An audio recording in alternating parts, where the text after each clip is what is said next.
Please welcome Regional Director Marcia Blaszak.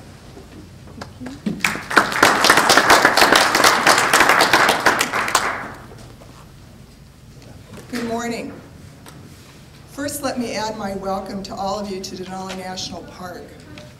It is a place where many of you have chosen to call home or have chosen to focus on during your careers. For others, welcome to this wonderful part of Alaska and an important place in the national park system.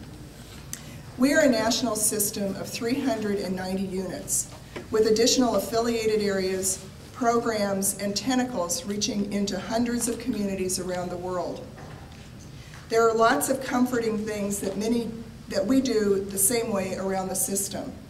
If you're visiting from other parks or other parts of the country, you're going to see the green and gray uniforms, the familiar signs, and other symbols of the national parks. But this week at Denali, we're also going to be different. This symposium is just the second in what is planned to be an every other year series of multidisciplinary, place-based programs focused on science in and around Alaska's national parks. Our first focused on Glacier Bay in 2004, and the next will highlight Arctic and Arctic parks and Greater Beringia in 2008. For the next 3 days, we'll step back from doing some of the usual day-to-day business of running parks and consider the symposium's theme, Crossing Boundaries in a Changing Environment. What do we mean by that theme? Our keynote speakers today and on Thursday will talk to us about the evidence and effect of climate and environmental change in Alaska and in the Yukon, a heated subject in many respects. The evidence and causes cross park boundaries, political boundaries, and have ramifications in aspects of our lives. This week's multidisciplinary subject matter also crosses many traditional boundaries in the physical, biological, cultural, and social sciences, history, and even art. We're not just a group of biologists here today, focusing on the details of our work, or administrators breathing a sigh of relief at the end of the fiscal year. We're here to learn from our colleagues in a variety of disciplines, to widen our view of the world, and to share our knowledge gained while working in Denali and interior Alaska with others. Our speakers and our participants have crossed park, agency, institutional boundaries to join, and international boundaries to join us here today. I'd like to give a special welcome to everyone who's joining us today through the live video cast at the Murray Center and through live internet broadcasts worldwide. As we begin this symposium, I also want to recount a bit of recent history, events which have helped bring this sharper focus to the world of science in Alaska's national park areas. The Natural Resource Challenge, which was initiated in 1995, has brought $100 million in new funding to the National Park Service and has led to the creation of 32 inventory and monitoring networks nationwide, including the Central Alaska Network and 3 others in Alaska. Over this period, 17 cooperative ecosystem study units have been created with over 100 partner institutions and agencies nationwide, including the North and West Alaska units centered at the University of Alaska, Fairbanks. A dozen new research learning centers, including the Murray Science and Learning Center here at Denali, as well as the Alaska Ocean Science and Learning Center in Seward, have been created to provide opportunities for scientists, educators, and the general public to research and experience science in parks. The Resource Challenge also resulted in a doubling of the funding for park natural resource stewardship and science programs over the last 10 years, enabling many new positions in wildlife, fisheries, and other scientific disciplines. And last, the National Park Service Alaska region has just released our new science strategy, designed to set the course for science in Alaska's parks for the coming decades and beyond. And the future for science in and about national parks is also looking healthy. Especially when using funding as a simple measure of health, one looks at other federally funded resource programs. We're anticipating the 2007 kickoff to the International Polar Year, the greatest scientific event focused on Arctic and Antarctic. Last month, we celebrated the 90th anniversary of the National Park Service, and the President and the Secretary of the Interior have just announced the National Park Centennial Challenge, a 10-year effort leading to the celebration of our 100th anniversary in 2016. The Secretary and the National Park Service will identify signature projects and programs that are consistent with our mission of conservation, preservation, and enjoyment. We will be looking for expanding our efforts to leverage philanthropic, partnership, and government investments, not only in the physical infrastructure of parks, but in the knowledge base that allows us to pass along parks unimpaired for future generations. With the solid foundation of the last decade's emphasis on science and these developments on the horizon, how can we not be energized by the new and expanded opportunities for science in Alaska's national parks?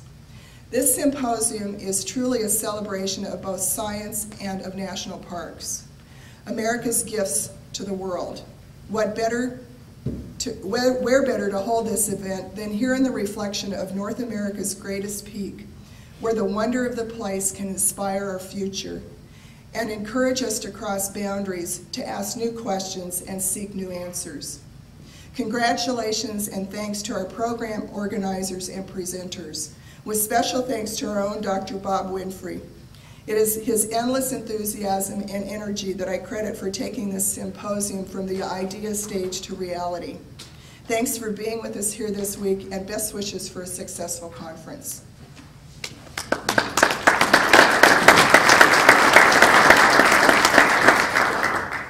Thank you, Marcia. Our next speaker will be Denali Superintendent Paul Anderson.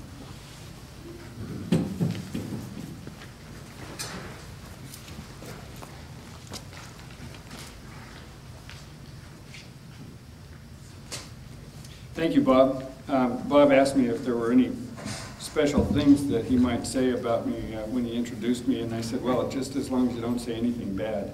And I guess he didn't. So welcome, everyone. On behalf of the National Park Service and our staff here at Denali National Park, we're really pleased to be the host for this 2006 Alaska Park Science Symposium. And we really do want to thank everybody whose hard work over the last year or two has made this week possible. These things don't just happen. It takes a tremendous amount of extra effort to pull something off like this, and so we really do appreciate that. We're very honored to host this biennial event, not only because we here at Denali have the opportunity to host all of you in our new facilities in this great place, but because of what the Science Symposium does for so many audiences.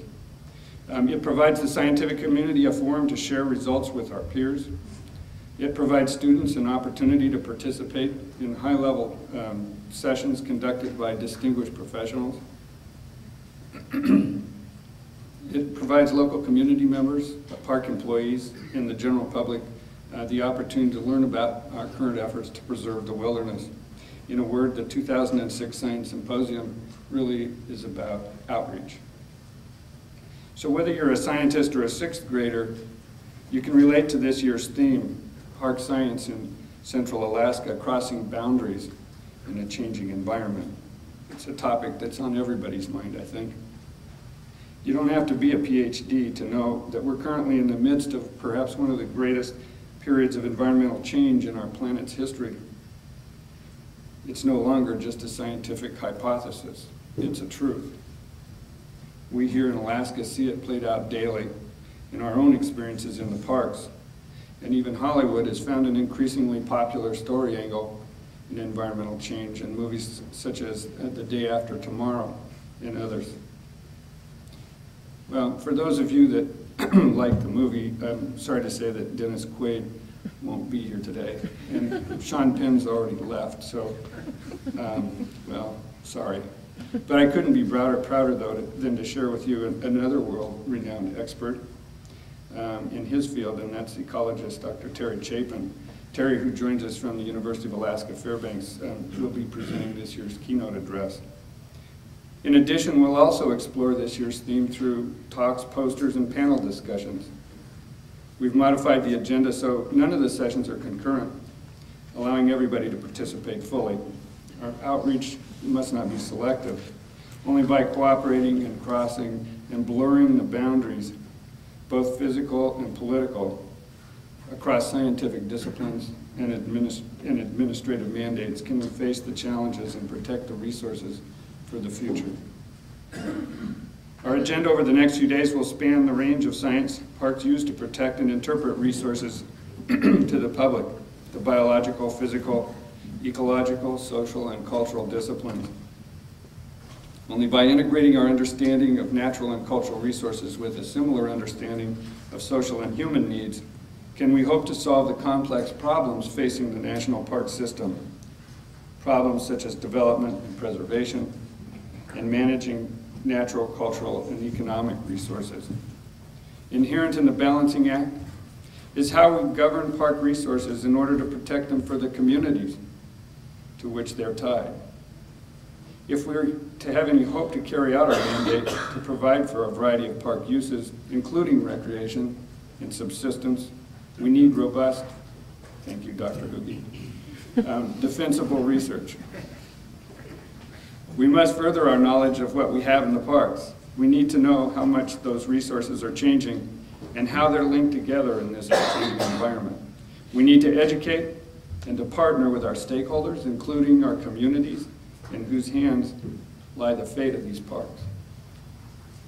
To that end, on Friday, we're going to be conducting a scientific scoping session to help us develop our resource stewardship plan for Denali. This plan will help provide a direct connection between the resource conditions we want to maintain in the future and the research needs and strategies to do so. Future scoping sessions will be dedicated to obtaining input from other managers and stakeholders just like you across the state. We encourage and welcome you in joining us to guide the park's posture in facing these future challenges. I like to think that we here at Denali are intently focused on this merging of environmental stakeholders who initially seem to come from very different worlds. When I came here 4 years ago, I had two personal goals. The first, to develop a strategic plan for science-based decision-making for this park. And the second, to develop a model process for bridging the gap between science and education. I'm happy to say that we're making excellent progress here, but what I really want you to know is that both of these are actually only a logical extension of Denali's history and the development of this place over time. Established initially to protect wildlife, the park was created in 1917, largely due to the efforts of one politically connected, persuasive hunter, naturalist, Charles Sheldon. Sheldon was a wealthy East Coast businessman who came to this area in 1906, not only to hunt sheep, but to collect specimens for the museum. During the year he spent in the park studying wildlife and making observations, he became concerned about the alarming slaughter of sheep, caribou, and moose that was taking place to supply the mining camps and railroad camps with meat. And he brought those concerns to the attention of his political network in the East Coast.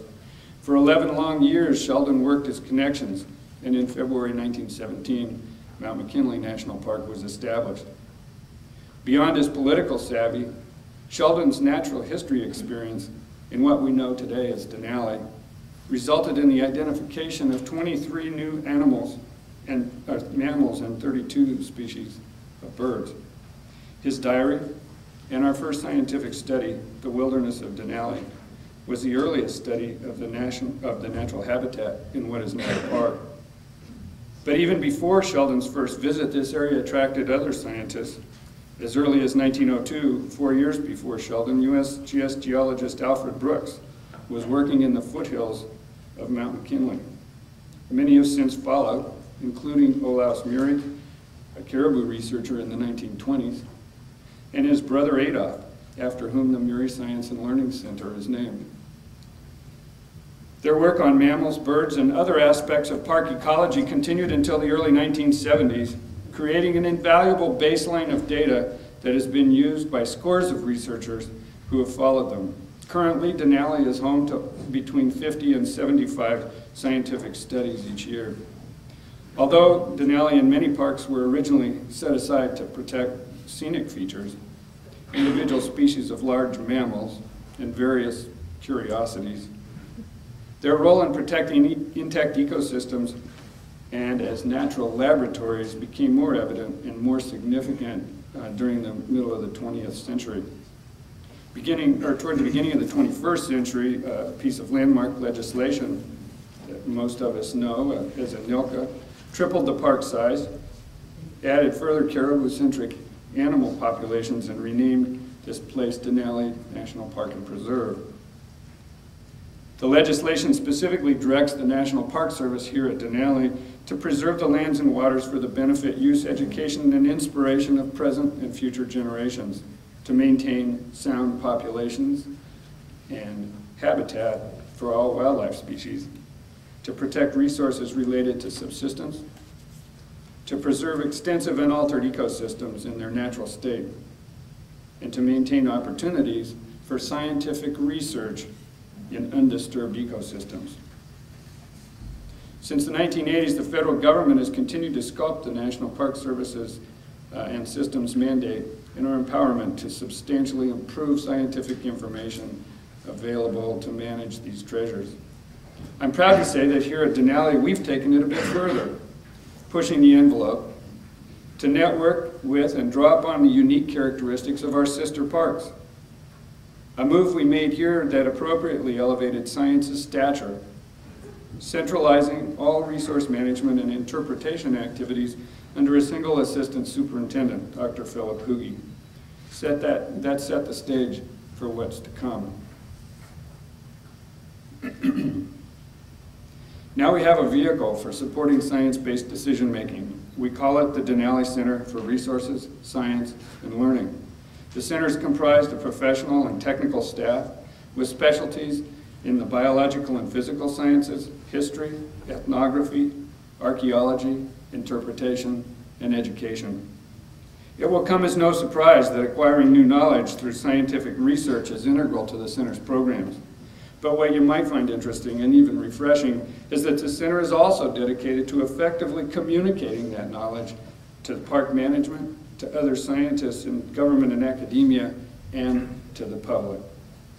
Hosting this symposium underscores that commitment.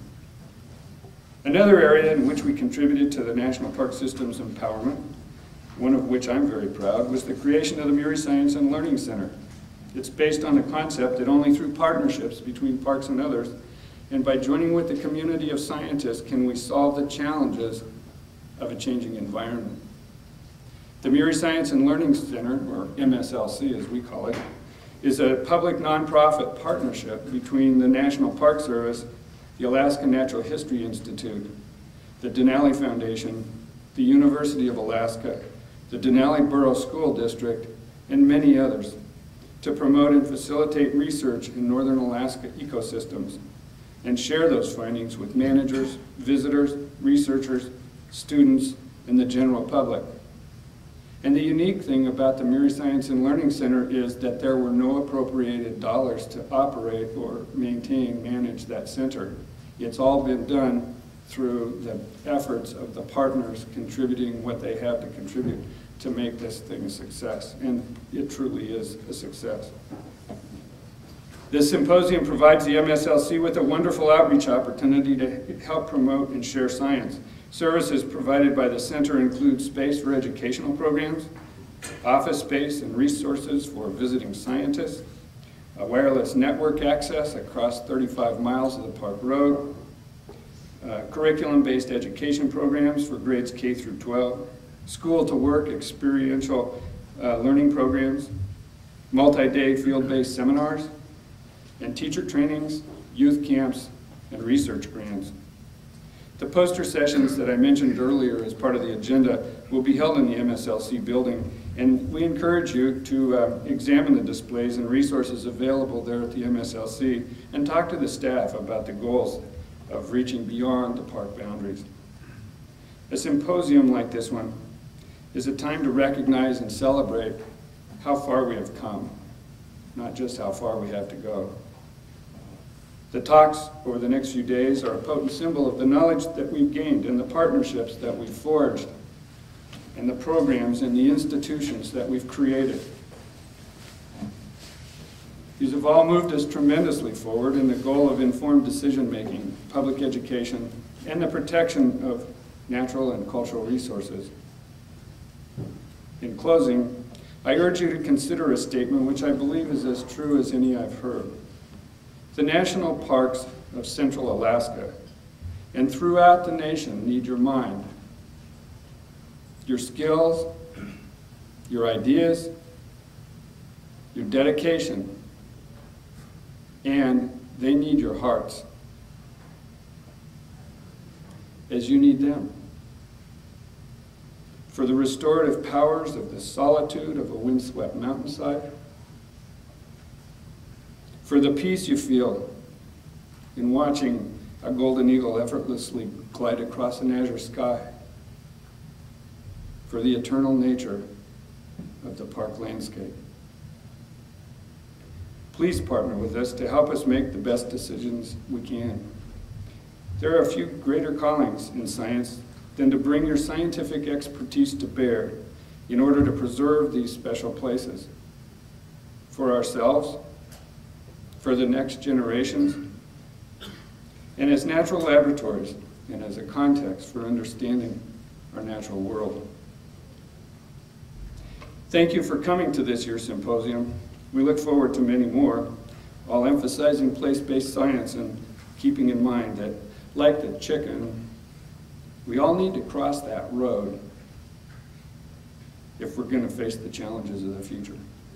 Thank you very much and have a good week.